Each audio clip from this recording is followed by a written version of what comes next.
I still have the note, folded twice. Back corner of the kitchen drawer beside expired coupons, spare batteries, and instruction manuals for appliances we no longer own. I tell myself I keep it because of the children. Documentation. Timeline. Proof. That isn't true. The truth is simpler and harder to admit. I keep rereading it because 4 sentences ended a 26-year marriage, and some part of me still believes I missed something hidden between the lines. The note began with a date. That was the detail that unsettled me first, not the words themselves. The date, 12 days earlier, meaning she had already decided while we were still eating dinner together, discussing school schedules, arguing mildly about replacing the washing machine. For nearly 2 weeks, she carried the ending privately while I continued living inside the middle of the story. The note said, "I can't keep living like this. The kids should stay in their routines for now. You'll hear from my attorney next week. I'm sorry it reached this point." That was all. No accusation list, no dramatic confession, just administrative grief. I remember standing at the kitchen counter in my work clothes, reading it once quickly, then again, slower. The third time I noticed the date. That was when the room changed, not emotionally at first, physically. The refrigerator humming too loudly, the heating vent clicking, the absence upstairs where the shower should have been running. I walked into our bedroom and understood immediately this wasn't temporary. Half the closet empty. Missing suitcase. Jewelry box mostly cleared out except for things she never wore anyway. She hadn't stormed out. She had departed carefully. That distinction mattered more than I realized then. The children were still asleep. I made breakfast because routine felt medically necessary somehow. Toast. Eggs. School lunches. My son asked where his mother was. I heard myself answer, she had to leave for a while. Even now I don't know whether I was protecting them or protecting myself. For the first week, I functioned almost normally. Work, pickups, homework, laundry. Human beings are disturbingly capable of operating inside shock if enough small tasks require completion. At night, though, memory started reorganizing itself. Not dramatic memories, tiny ones. Her sitting beside me on the couch months earlier saying quietly, "I don't think you hear me anymore." I'd answered without looking up from my laptop, "That's not true." Conversation over. Another memory. Her asking if we could spend one weekend away together after the kids' exams ended. I told her work was too busy. She nodded too quickly.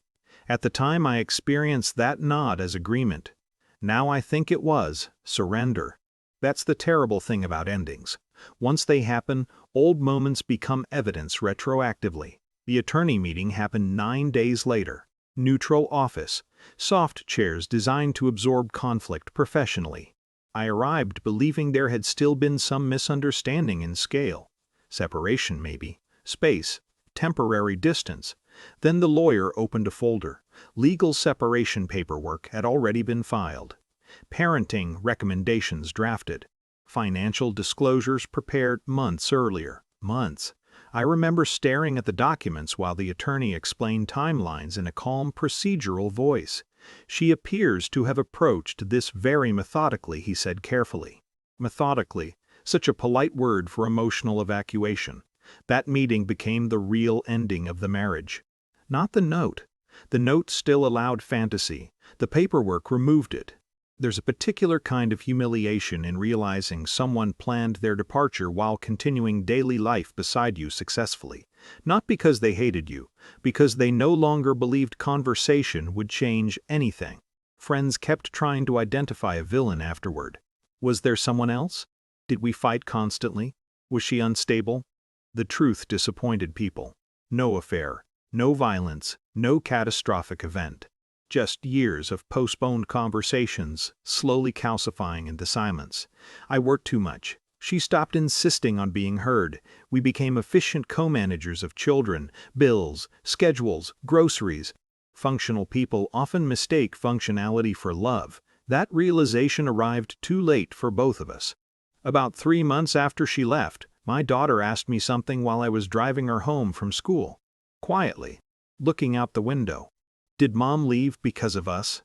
I had survived the note, the paperwork, the empty closet. That question nearly destroyed me. No, I said immediately, and for once I knew I was telling the truth.